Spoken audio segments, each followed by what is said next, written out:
The Justin Robert Young Show is brought to you, as always, by everybody who supports patreon.com/JuRY. I don't even want to say the milestone that we are extraordinarily close to, but just know that it's very, very exciting for me. I never thought that we were going to hit it, and I don't want to even mention it any further than I am, except to say that it feels like we are on a better footing than we have been. You guys have been so supportive ever since I started giving you guys more value. So here's what you get if you're a patron. Number one, access to every extra thing that I do, and that's a lot of it. For sure, you get the 3-hour, the big 3-hour Friday Hype Train stream for any patron at any level. If you are a politics super fan, you can back at the $3 a week level, and that gets you 2 extra episodes. They are little headline episodes on Monday and Friday. I've gotten great feedback on them, and I want to thank everybody who has supported us. So go ahead and check it out. Patreon.com/JuRY. But enough of talking about how we do the show. What do you say we just do the damn thing?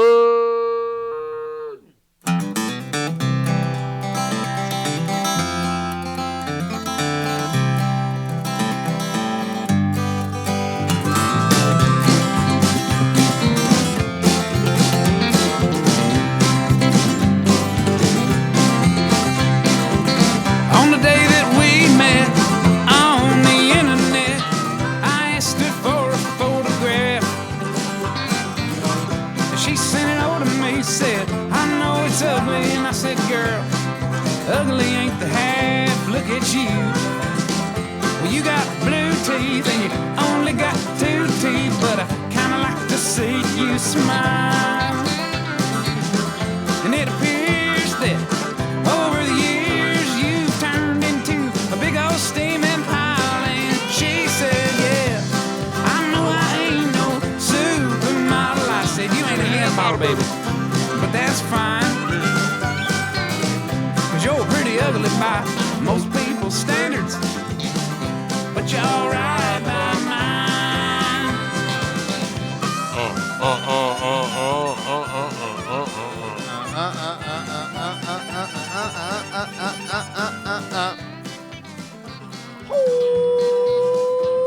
Welcome, everybody, to the Justin Robert Young Show. My name is Justin Robert Young, but you want to know what? I mean, if we're just all going to be here, go ahead and call me JuRY.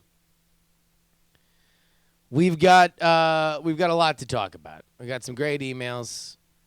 We've got just a wealth of information. We're going to break something loose, baby. We are going to break loose a massive story.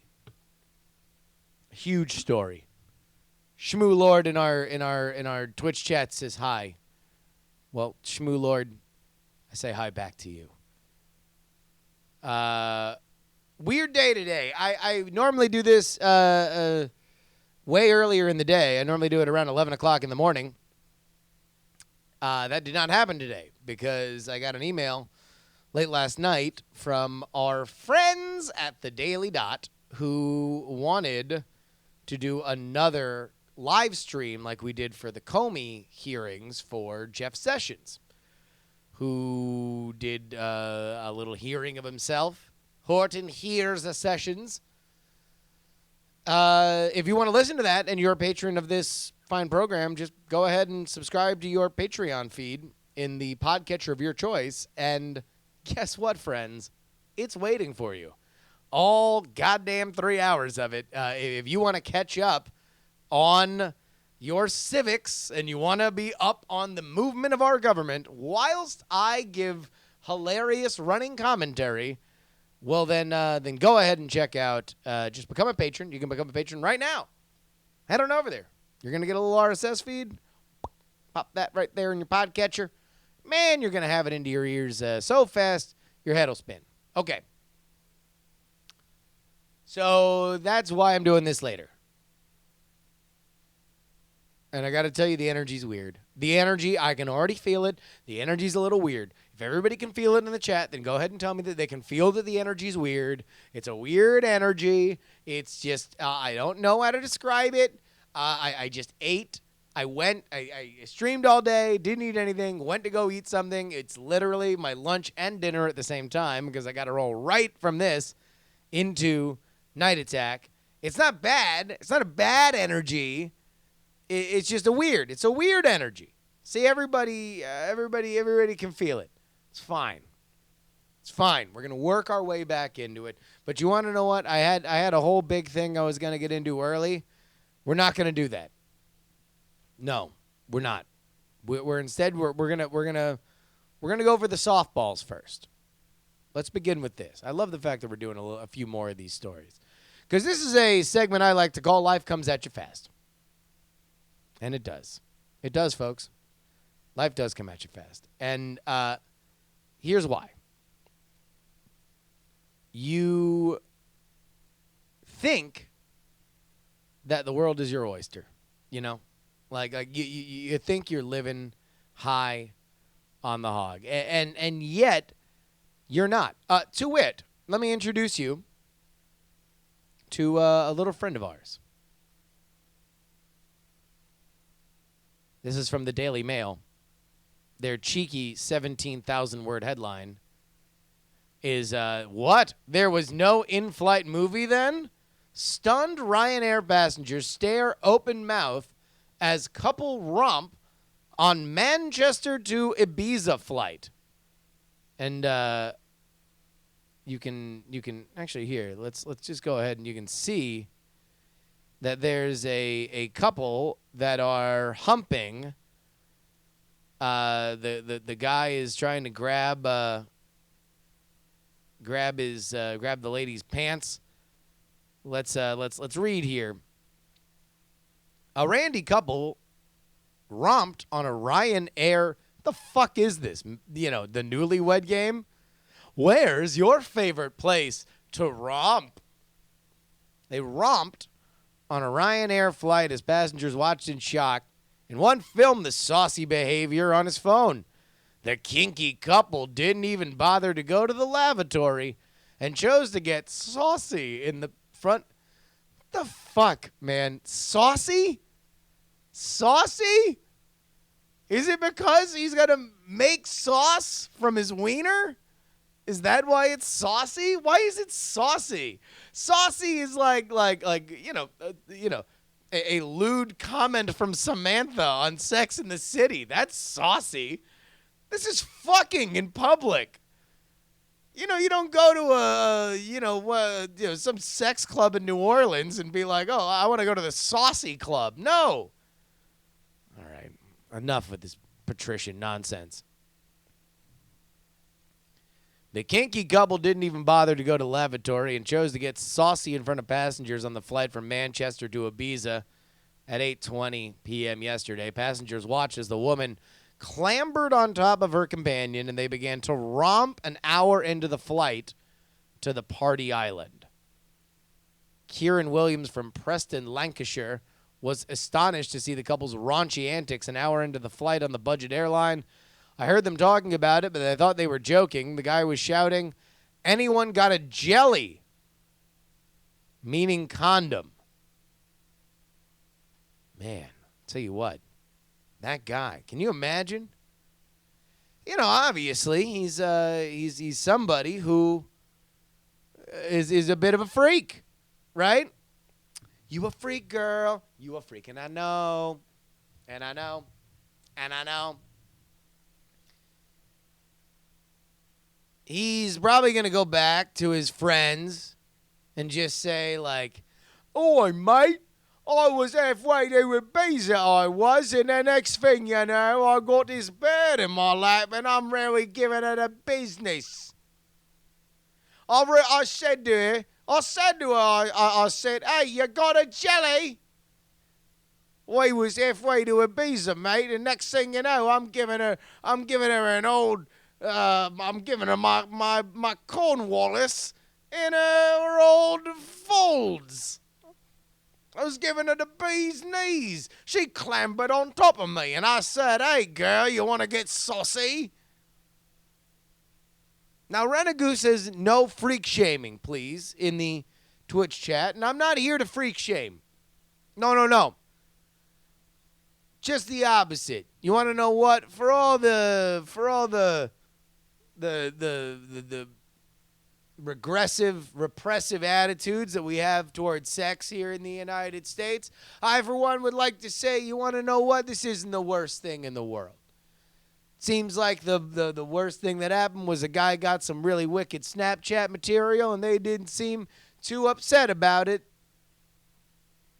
No, they were looking over saying, yeah, we're doing it. Bet you he went back to his friends, like I said before, and he was just a hero. You want to know what? You run out this timeline a couple years, they could be 80-year-old men, and next thing you know, they're sitting back next to each other and saying, hey, remember that time you shagged that bird on the Ryanair flight to Ibiza? And they clink glasses of warm beer and laugh. A hearty old British man laugh. Ha ha ha ha ha. That's how I'd imagine it sounds as that rumbled into the night air of Lancashire. But life comes at you fast, friends. This segment wouldn't be called Life Comes at You Fast if it came at you slow. And it seems that life has come even faster than this man on the Ryanair flight to Ibiza. Because this is a fun little story. It is bereft of heartbreak, and I'll bet you that guy got to Ibiza thinking, you want to know what? Life is rad. I enjoy the cards that I've been dealt. You know, until you go ahead and read this story that just came out today. Man had sex with stranger on Ryanair flight while pregnant fiance was at home. Oh. We read from this flight. This pair shocked passengers on the plane from Manchester to Ibiza on Friday when the blonde woman was seen straddling the man. Footage shows the man in the middle seat with a woman on top of him before he asked people around him for a condom.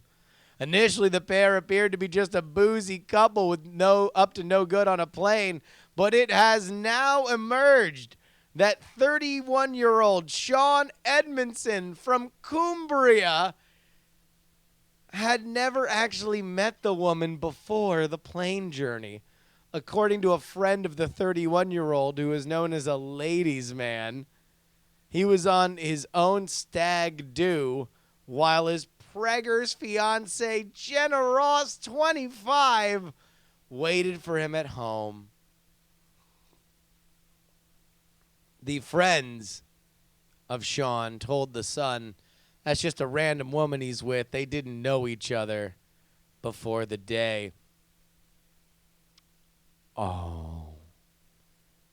He doesn't seem to be too bothered that he's left his 6 months pregnant wife-to-be at home while he cavorts with random strangers.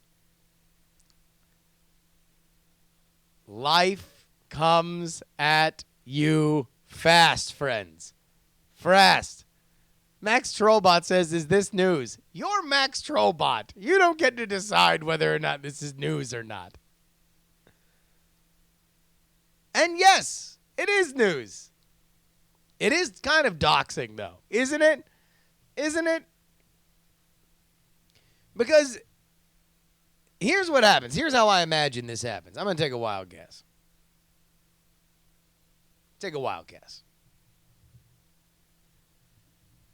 So all of a sudden, this guy goes and gets freaky on a plane, right? Now, you can only guess that word would get around on something like that. You know? And also, what? I'll tell you what. If I would have to have a really, really, really good reason. TVC got in the Twitch chat, says democracy dies in the dark and drunk Brits bang on planes. That's the new expanded Washington Post.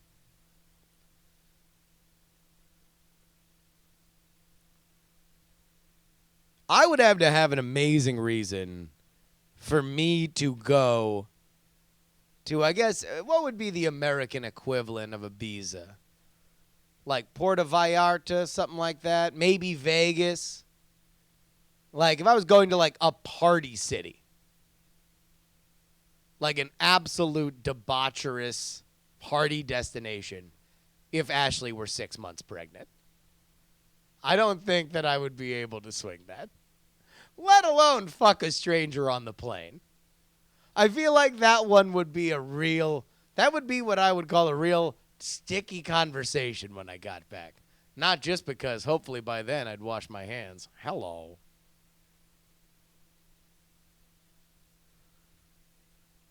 But this is chalked up, this person here, according to a friend of the 31-year-old. This is not a friend of the 31-year-old. This is a friend of the fiance, right? You know, what friend, I wouldn't imagine a friend of mine would quote, he doesn't seem to be too bothered that he left his 6 months pregnant wife to be at home while he cavorts with random strangers. Like, that's no, if you are that friend, I don't care what the Sun paid you. If you are that friend, you know, you're no longer my friend. How to Solve for X says, what, they didn't offer peanuts? I mean, I feel like there was already enough nuts busted on that flight. Whack-a-wa-now, telling jokes about cum, you see. All right, let's move on. Life came at him fast.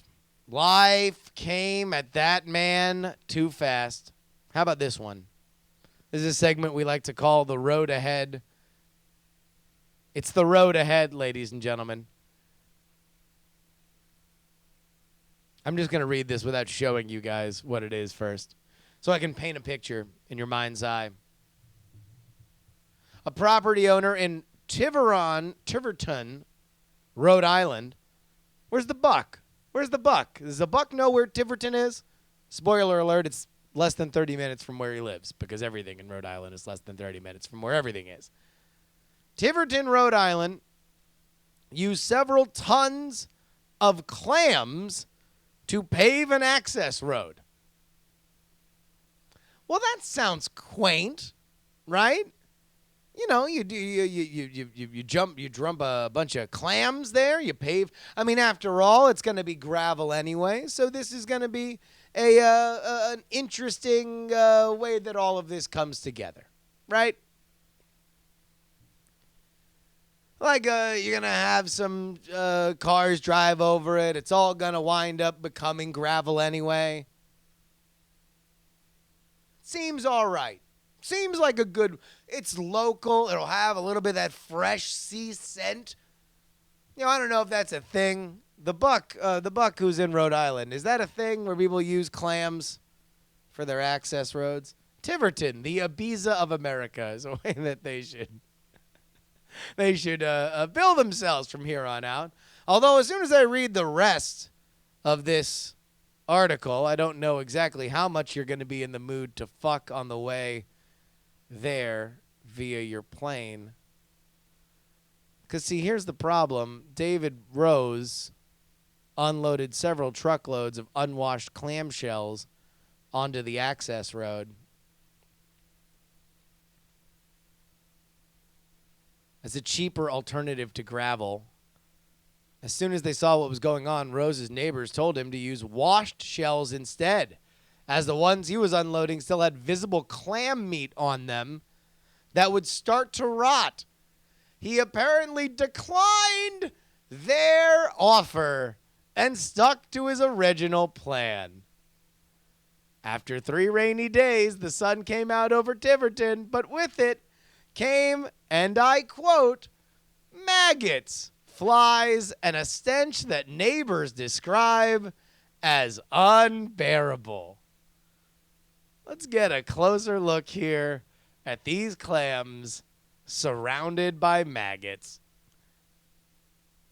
Quote, Everything is sort of taken over by this stench of decaying, says Blair Moore, who lives close to the decaying clam road.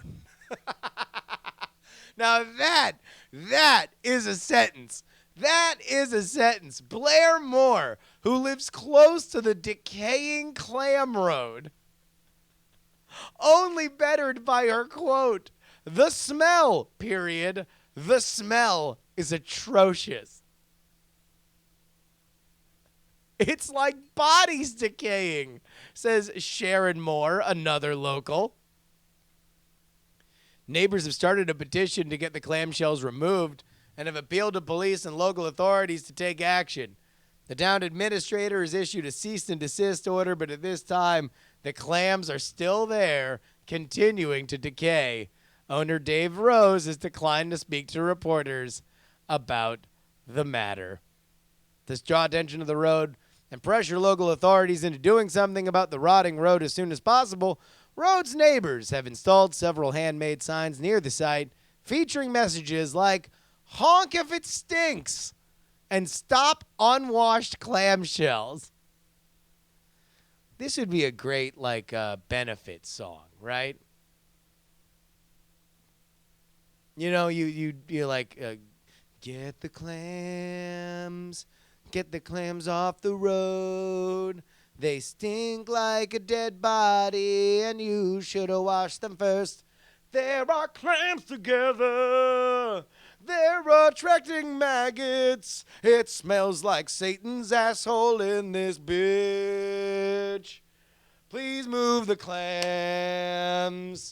They're smelling like dog shit. Just kidding, dog shit would smell better than this clam shit. It's a choice you made now. Your name is David Rose, but you didn't wash your clams. Now it smells like piss shit, asshole shit, fuck. Oh! Please wash the clams. I would love that. I would love. We should hold a benefit. We should figure this out. I want to organize a benefit for this neighborhood beset by clams. I want to start a clam coalition. That's gross. That's gross and disgusting. What if we set up a GoFundMe so we could move these goddamn clams? Like let's just step in. Obviously, there's an element of this that's a neighborhood squabble, right? They're like, all right, we are pissed off at this guy. I gotta wake up every day. I'm telling my kid to go to school. Hey, here, put on your coat, honey. Yeah, it still smells like Satan's unwashed, disgusting, festering, maggot-attracting butthole. I wonder how much. How much would that take? Can we get a quote? Who does industrial decorating or whatever that would be called? Something that it would involve some sort of a bulldozer or something, right? Like we need a bulldozer, need a power washer. I feel like we can help this town. How big is Tiverton? I'm wondering. All right, Tiverton, Rhode Island. Let's search. Let's do a little segment we like to call Search for the Population of Tiverton. Tiverton, Rhode Island. Here we go. Let's go to Wikipedia. Tiverton is a town in Newport County, Rhode Island. The population was 15,780 in the 2010 census. All right. It's a beach town. It's incorporated by English colonists in 1694 as part of the Providence of Massachusetts Bay. In 2015, the town was recognized as a storm-ready community by the National Weather Service. We should add here that it also stinks like dying and decaying clams. That's another thing that should be on this Wikipedia, is that it smells like the festering butthole of Satan himself. Oh, can you believe that? Can you believe waking up to that smell? That's got to be the worst. right? What would be a worse thing? No, we're just going to get nasty stuff if I ask what would be worse than decaying clams to pave a driveway with. All right, let's change the subject. Let's change the subject. All right. The Buck, email in. We'll keep this going next week. Okay. How to solve for X. And what I imagine is David Rose walking out to the end of his driveway, and he just shrugs and says, I don't know, I thought clams were a natural aphrodisiac. I was just trying to get this party started, you prudes. Get the stick out of your butts because David Rose is trying to bang. I'm in it to win it. I paved my whole driveway with clams so everybody would get all horned up and bring their sweet business on over to the Rose household. Because every rose has its thorn, and mine is real prickly. Yeah, I'm David Rose, and I'm ready to bang. All right. Hopefully there's going to be a few people listening to this that are going to be at the Nerdtaculars show. Nerdtacular is at the end of the month. It's in Snowbird, Utah. In the Clip Clop. It'll be the last Nerdtacular, at least of its making. Nerdtacular, of course, is the Scott Johnson program that he puts on every year. But he's taking a break after this year.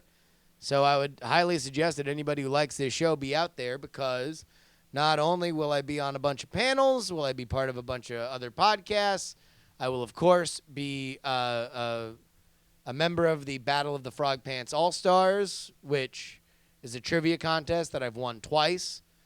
The last time that I was a part of it, I was unfairly run out of the contest by biased questions.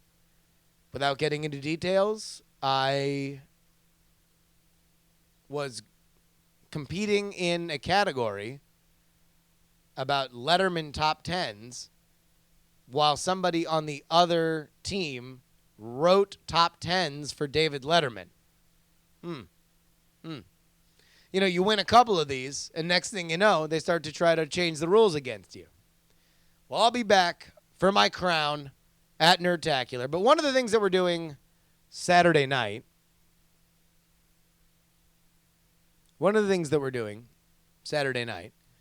is Night Attack. And before that, I am going to be doing a one-man show, like I did last time. Except instead of doing a one-man show, like a performance show, I am going to be debuting something new. It is something I like to call OPP. Other People's Pain. It goes like this. And this is going to require people who said both yes and no to the question, are you going to Nerdtacular? Because I'm going to need people that are not going to Nerdtacular and people that are. Let me explain. An element of this show that I love the most are the stories that are told. We had a great run of episodes about neon sign moments. Moments when somebody was trying to do everything they possibly could to signal that they wanted to have sex with you, and you were oblivious to it. They were flashing a neon sign, and you could not recognize that they were trying to signal you. We've had amazing stories being written in, and I want to lean into that for this idea. Because normally what happens is this is a one-man show, and I read your embarrassing story, and then I just kind of muse about it, and I go off on whatever tangent. But here's what I want to try to do. And this might be a total failure, but we're going to try and do it. I want to have your email that is written in read not by me, but by somebody who volunteers to read it in the audience. So they are going to read it. They are going to read it in their, in whatever tone they want. And I am going to kind of stop them when we want to discuss stuff.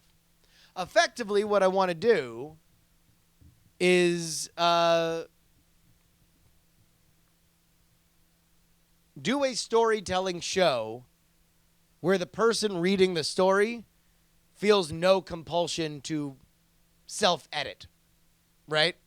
You do all your self-editing before, and then somebody else will read your anonymous story while I question and interrogate them. So here's what I need you guys to do. BioCow, do the readers get a chance to pre-read? I haven't really thought of that, but probably, because we want them to be able to formulate it, but not too long.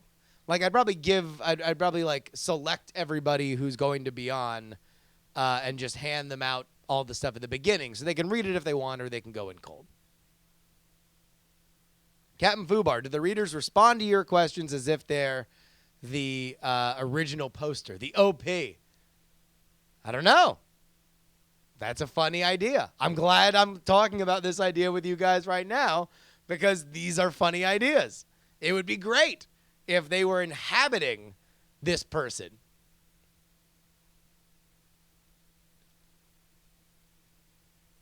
So here's what I want. Even if you've already written me with the best story that has ever happened to you, and let's keep this as embarrassing and detail-rich as possible, I want you to email me that story again to justinrobertyoung@gmail.com. Put OPP in the subject line. Again, justinrobertyoung@gmail.com. Put OPP in the subject line. If I don't get enough, I'm really only going to need 3 or 4, but hopefully I'll have a bunch of them to choose from by the time that all this rolls around. I'm very excited about it. I think it's something that is repeatable and super fun, takes the best elements of this show without it just being me rambling for an hour. And I'm pumped about it. Hopefully you guys are excited about it as well. And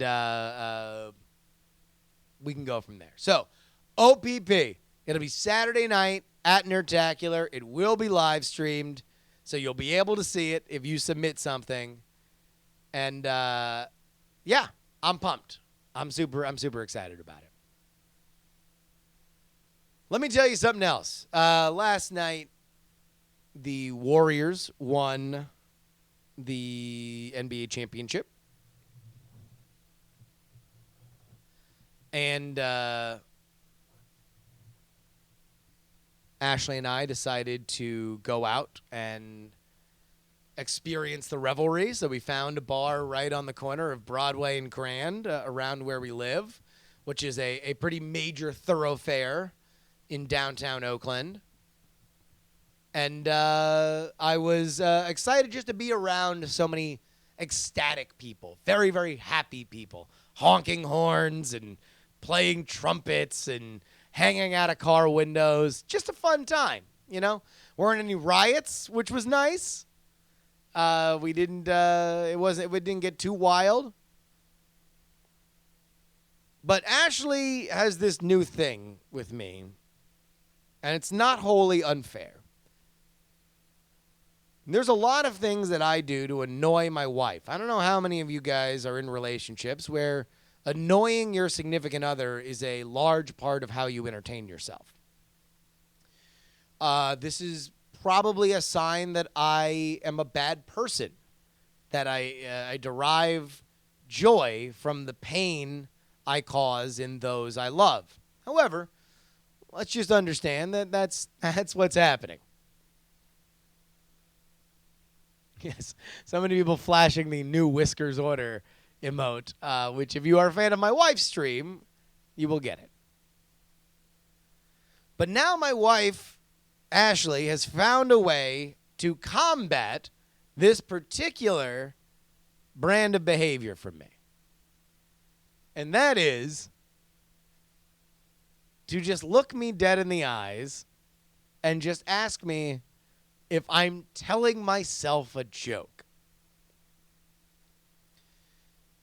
Now, initially, that doesn't sound like much. But when you understand that exactly what's happening is I'm annoying her so I can make myself laugh, it totally takes the fun out of it for me if she just calls out exactly what I'm doing. Are you telling yourself a joke? This first happened because there's this inside joke that we have with each other where each of us finds different ways to call each other a goose. This is going to be some very saccharine coupley shit. Buckle up, fuckos. But this is derived. It's like a joke on joke on joke. I used to call her a silly goose, right? And so then it became this idea that we were physical geese. And now it has become this thing where we are each trying to outdo each other to show how tolerant we are, that we are in a bi-species relationship where one of us is a human and the other is a dirty British street goose named Hank. Don't ask me how we got to those other details. We did. And so a lot of this comes in with like just sly jabs. Like if I'm got a runny nose, she'll just tell me that I have snot coming out of my beak, right? And so as it's gone, it's become more involved where you want to drag each other further and further into a conversation they don't know is a secret goose trap. So after one day, we went to a barbecue on Memorial Day weekend. We took an Uber all the way up to Richmond. And so we got out of the Uber, and I said to Ashley, man, that was really cool. I never really had noticed that about Uber before. And she was like, What do you mean? and I was like, well, I had never realized that Uber had that policy. What? What do you mean? What policy? What do you mean? What policy? Well, you can get into an Uber and you can bring a full goose into the Uber and they won't kick you out. They're not going to stop the ride. Like they're just going to keep driving. And like despite the fact that you have a wild animal in the Uber with you. That's customer service. Hats off to Uber. To which she says, Fuck you. but now this has become a thing. Geozach22 says, you have a very unique relationship with your wife. Probably safe to say. But she's like, now it's become its own shorthand that whenever I want to short circuit a conversation or, get under her skin, I'll just say, hey, by the way, do you know what the coolest thing about Uber is? And she just says, Fuck you.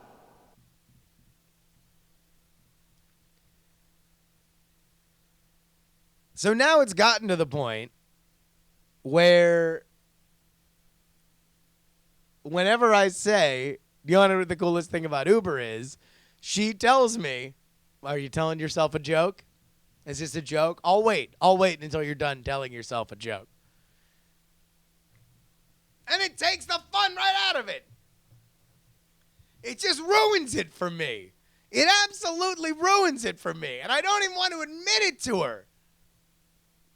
Nobody clip this out and send it to her and let her know that this is working. Because it frustrates me so much. It's not funny if she's not annoyed. And if she's not annoyed and she's pointing out that I am just eroding our relationship bit by bit for my own personal amusement, then it's no longer funny, it's sad. And it reveals me to be the weird sociopath that I am. So just so you know, if you're in a relationship where your significant other is annoying you for their own game, just look them right in the eyes and say, you telling yourself a joke? Because I'm just saying, it's worked really, really, really well with me. In fact, you want to know what? Right after this, I'm going to go tell my wife that this has changed my entire outlook. I am. I'm going to tell her right to her face, you know? I'm going to go right down to the lake where the rest of her flock hangs out. I'm going to look her right in her build face, and I'm going to say, you want to know what, Hank? You've changed my mind. I'm no longer going to make fun of you. You know, we got this whole story here about how trend pieces mutate, but I feel like we are we're far enough along in the in the podcast that I might save it because it's really, really good. This is really good. All right, so let's save it. Let's keep it moving here. If you want to write the show, you can do so at justinrobertyoung@gmail.com. Again, justinrobertyoung@gmail.com. Again, reminder, we want your embarrassing or you have to read this to believe it stories for the one-man show at Nerdtacular OPP. So now is the time. Embarrassing stories, embarrassing stories, embarrassing stories. Go ahead and write them into me. For the next 3 weeks. We need them, we need them, we need them. All right. Will writes about Christian music. I feel like POD is more like a Christian saliva rather than Mudvayne. Just my opinion. Loving the new music. You're the greatest. I don't quite know exactly what music he's talking about, except for the charity ballad that I just sang for the Clam City in Rhode Island. Paul writes, while I was listening to your recent TARDIS butt episode, you mentioned how you went to a steak and shake by the UCF campus. I realized as I heard it that I coincidentally had a work trip to Orlando that week, and that the hotel I already had reserved was within walking distance from your UCF steak and shake. So hi, I'm literally writing this email from the UCF steak and shake. Big round of applause. It's next to a Chili's and I believe, a miniature golf course. It's a pretty rad steak and shake. He continues writing. I also had a steak and shake routine for a while. After my undergrad, a group of friends and I had started meeting up at a nearby steak and shake at 10 p.m. every Wednesday. I'm sure we were a terrible group as we'd routinely show up with 10 to 15 people and spend several hours there, with only about half of us even bothering to order anything more than a soda. At first, that group had a lot of people that were still in college, and my employer sent me back to college to get my master's, so I became a college student again. But the group eventually fell apart as more and more people graduated and moved away and stayed up all night, becoming incompatible with 9-to-5 jobs. It was never my favorite restaurant or even my favorite burger, but there is a lot of decent food there for a really good price. Paul, can I just tell you that you became my favorite person and my least favorite person in one email? My favorite person because you would actually go visit a physical relic of a podcast that I'm doing. That always gets A, number one recognition from me. And B, you're my least favorite person because as a former server, I would literally want to ensaguri your face if 15 people came in every Wednesday and didn't order anything other than a soda.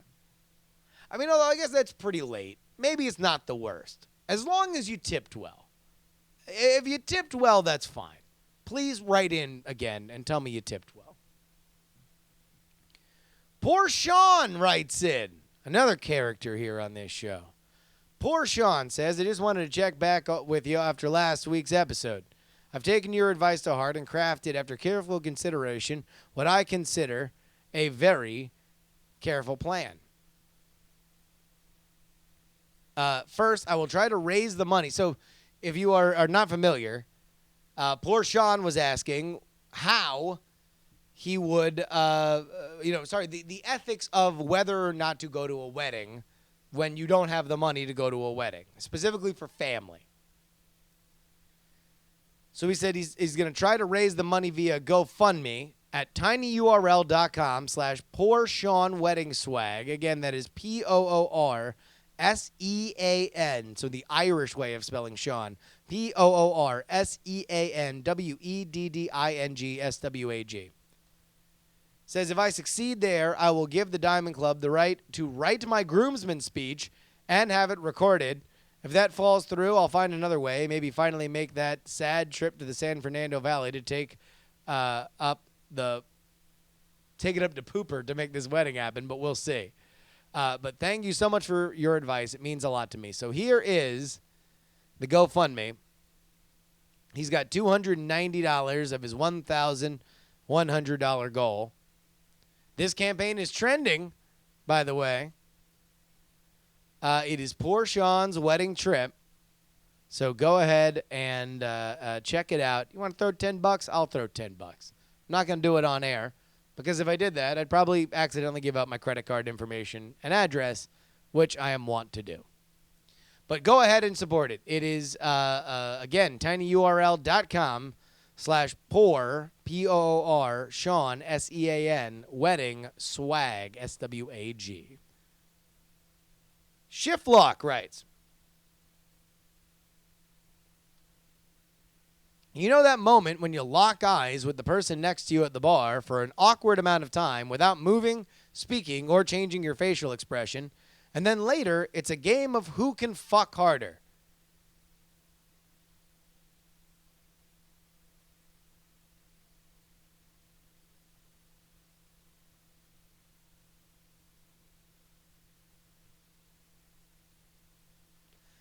I'm going to read that again.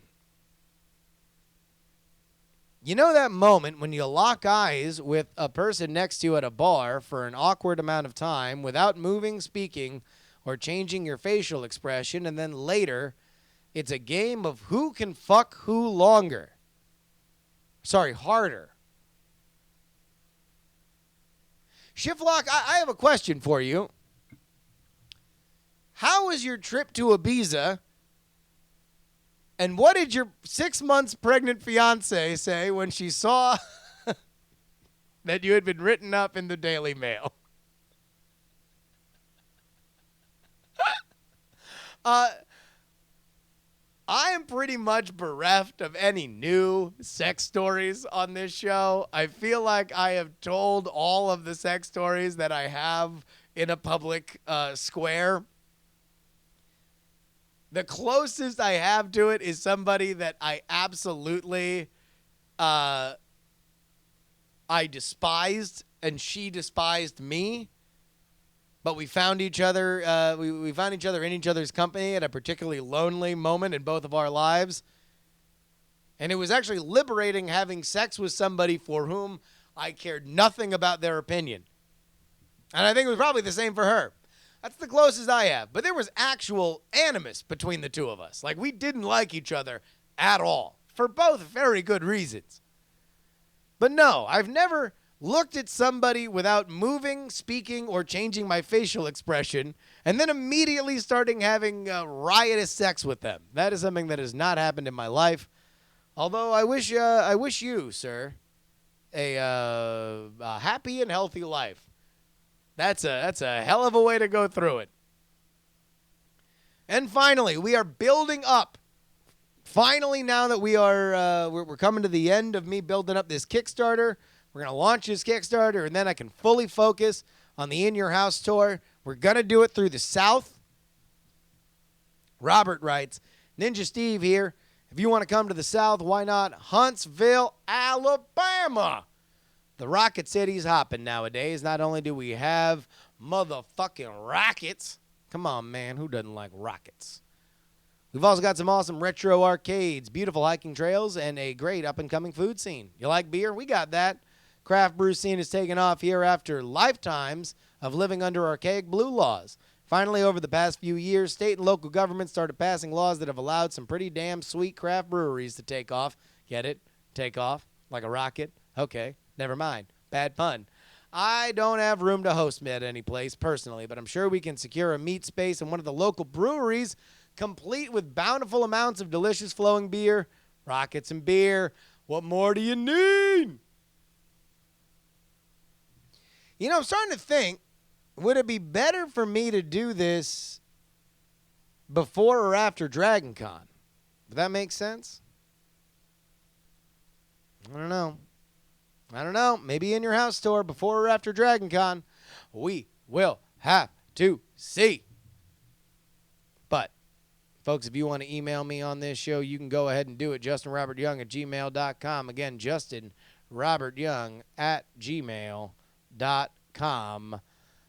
If you would like to get in touch with me via social media, then go ahead and do it by hitting me up, Justin R. Young, Twitter, Instagram, Snapchat, all of them. Go ahead and hit me up. You can hashtag join the conversation at diamondclub.reddit.com as well. But, ladies and gentlemen, if you find yourself explaining to your 6-month pregnant wife exactly why you were balls deep in a rando, if you find yourself accidentally making your entire town smell like the rancid butthole of Satan himself, if you find yourself writing me an email to make sure my one-man show doesn't suck, well then, folks, this is your old pal Justin Robert Young reminding you to please don't.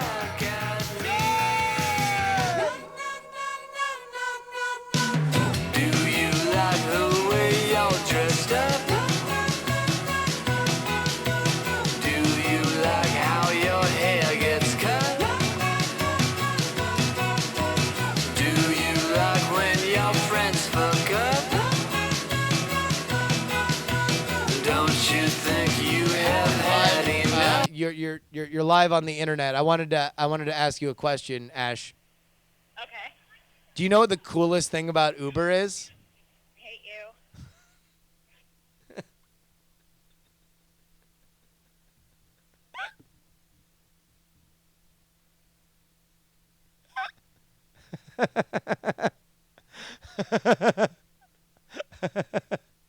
All right, guys, I'll be on Night Attack in a second. I'll see you guys in like less than an hour.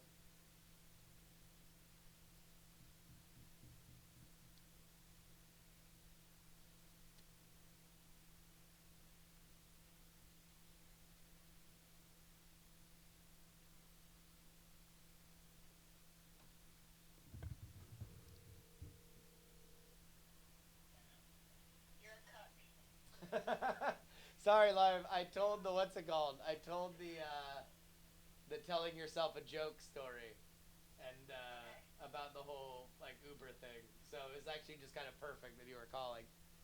Oh, great. That's great. So you're home and you're live. I just ended. I just signed off.